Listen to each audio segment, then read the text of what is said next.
Hola, año 11. Hello, year 11, and welcome to the next lesson or series of lessons on fiestas y celebraciones. Continuado, so a continuation of fiestas and celebrations. The first thing to say before we go any further is that I've only really seen from last lesson that 3 out of the 5 of you acknowledged that you were online. That doesn't mean to say that you weren't, but please, when I put the message into Teams, can you please give it a like so I know you're here?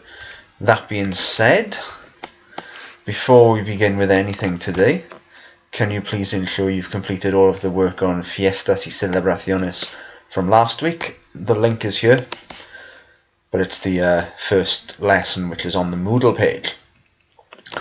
Alright, so now that you've got that out of the way, you are now on our second lesson on fiestas y celebraciones. So the first one is about this. We're working on refining and testing our exam skills, in this case, reading. So, the question is, ¿Cuál es la fiesta más popular de España? And it asks you to read what each person says about his or her chosen Spanish festival.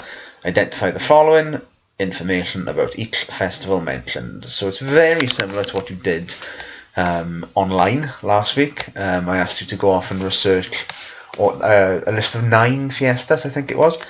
So we're looking for, what is the festival called? What type of festival is it? Family, religious, etc. When does it take place? What happens? And what opinion does the person give? So what you did last week was all in English. This will involve a little bit of Spanish, of course. So, fiesta A. Right, is the encierro. So, soy Mónica. En mi opinión, la fiesta más popular de España es San Fermín en Pamplona. Es una fiesta religiosa y familiar en julio. Se sale mucho a la calle, se bebe en los bares y se come en los restaurantes de la ciudad. Pero lo más famoso es que se ve los toros corriendo por las calles. Es una fiesta que me gusta mucho. Fiesta B. Me llamo Andrés. Pues, para mí la mejor fiesta es la tomatina, que es una de las fiestas españolas más populares. Es una fiesta que se celebra en Buñol, en el este de España. Es una fiesta muy diferente de todas las otras fiestas de España. Se celebra en agosto y durante 2 horas se tira tomates. Sí, se tiran tomates. Para mí es una fiesta muy divertida y emocionante. Fiesta C. Soy Miguel. ¿La fiesta más popular de España? Bueno, yo pienso que la fiesta más popular tiene que ser el Carnaval de Gran Canaria, en las Islas Canarias en febrero. Es un carnaval muy famoso en Europa. Es una fiesta musical y se celebra con procesiones, bailes, mucha música y se come y se bebe mucho. No me gusta mucho porque en mi opinión es demasiado turístico. Ahora solo se hace para los turistas. Fiesta D. Soy Laura. En mi opinión, la tamborrada es una fiesta muy popular y diferente. Es una fiesta musical que se celebra en San Sebastián, en el norte de España, en enero. Se toca tambores durante 24 horas. Sí, es increíble, pero es una tradición histórica. So I've read it out to you just for a little bit of listening practice. You can answer in English or in Spanish. It depends, completely up to you. And there is some vocabulary here to get you going. Now, you may have researched some of these last week, so it might give you a little bit more information. It's all about general knowledge, this topic. Next then, we have a group of 16 people talking about fiestas that they like or dislike or that they are familiar with. Okay, I'm not going to read them all out, we'll be here forever.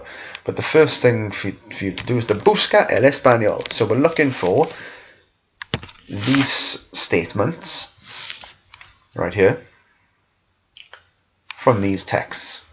You just write them down. Now, these are going to be things that you can use in writing or speaking, depending on what sort of evidence I have to provide to the WJC. The next task will be the same group of people but all they want you to do is to name all of the festivals mentioned. Now there's 16 people here, but actually only 12 people actually mention the name of the festival. Quite easy, hopefully. The next one then is to research 5 of the festivals and find out where it's celebrated, when it's celebrated, and what happens. So they're using, you've seen this quite a lot now, se celebra, se baila, se lanza, se canta, se lleva. The se bit, it's quite difficult to explain, but if we look at se celebra, for example, this is coming from the verb celebrar, ar at the end, meaning to celebrate. The se bit is referring to everybody. I think the closest translation in English would be one celebrates it in, one celebrates it on whatever date, one dances, one throws tomatoes, one sings, one wears. That's what that's doing. So that has to be in Spanish. Okay, number 3 is similar to the role play activity that you would need to do in the speaking exam. So I need you to A, write down, and B, record answers to these bullet points. Okay, so the first one is say which festival is your favourite. And by which festival I mean which of these. Answer the question.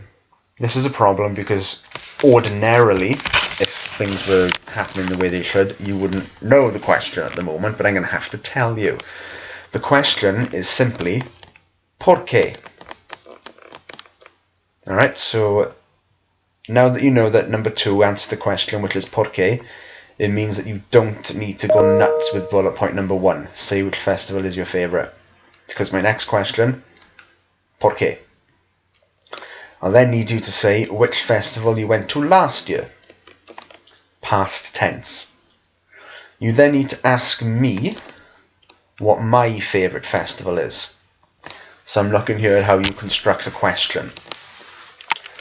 And then finally, say why you like or dislike traditional festivals. Now it sounds strange, right? But less is more on this task. It would be worth 15 marks altogether. You don't need to go nuts. The exam mark scheme says that as long as every response has a verb in it, for example, mi festival preferido es, blah blah blah, es being the verb is, get 3 marks. Obviously that gets a little bit more difficult as you go along, but there's absolutely no reason why we can't be getting 10, 12, 14, 15 marks on this. So to do this properly, write out your answers if you want to, record yourself saying them on your phone, connect your phone to your laptop or your device, upload the file, save it, email it to me, and I will mark you against the exam mark scheme. Yes, it's going to be awkward recording this to yourself in your bedroom on your own, but it's all evidence that I can use when I give your centre assessed grades. Okay, so after that then I refer you to your Moodle page where you got this PowerPoint and where you got this video from. You should see a sound file. Clicking on this will take you to an interview with a Spanish girl called Nadia talking about Spanish festivals. It's only 20 seconds long, but she is quite quick, so when you do these tasks, feel free to listen, pause, rewind as often as you feel like. Alright, so the first task then is, before you even listen to it, what you already know about Spanish-speaking countries and the festivals. How do you translate these into English, and do you know what they involve? If you don't know what they involve, find out. Make notes. Once you've done that, you watch the video. Now, as I said, it's only 20 seconds long, but she is quick, right? Now, do not let that put you off, right? Yes, she's quick, but she's only quick because we are not fluent speakers. You know, I'm probably speaking really quickly here, but you can understand me because you're fluent. if we had someone who was learning English listening to me right now, they'd probably struggle. So don't panic. You have the luxury of rewinding every time. Watch the video and circle the 3 correct answers. According to Nadia, Spanish festivals are boring, fun, very diverse, only for Spanish nationals, expensive or important. You know, if you listen loads of times and you've still got no idea, let's think about it. These Spanish festivals, well, generally they create a lot of fuss and they create a lot of tourism. So are they going to be boring? Who knows? Let's use our brains here, people. Same again, look number 3, true or false or not mentioned at all. Label each one as TF or NM, so Spanish festivals for the whole family. Different regions of Spain have different festivals. They create tourism, or they attract too many tourists. These events make money. We shouldn't forget these traditions, and grandparents often play an important role in them. So according to what Nadia says, you label each statement with true, yes, she says that. False, no, she says something different. Or NM, that's just completely random and has not been mentioned whatsoever. Alright, now here's the transcript of everything Nadia said. I need you to translate it into English, making sure that it sounds natural and communicates everything as the original would. So what you've heard Nadia say is, las fiestas de España son divertidas y entretenidas. Y, además, dependiendo de cada región, son muy distintas, por lo que hay mucha diversidad. Y también, son importantes porque traen gente de fuera de España, creando turismo y haciendo dinero, y porque no hay que olvidar las tradiciones. So again, type up a translation to that. I will mark it in the same way as you would in the actual exam. 12 marks available. I'll see how you do. Now when you upload your work, you can do it via Moodle, or you can email it to me, but I'd like to see some evidence. And that is the end of that. Now if anybody needs any more work, please let me know. I am more than willing to put more stuff online, or I can email you some stuff if you don't want to say anything in the class team. Otherwise, muchas gracias y adios.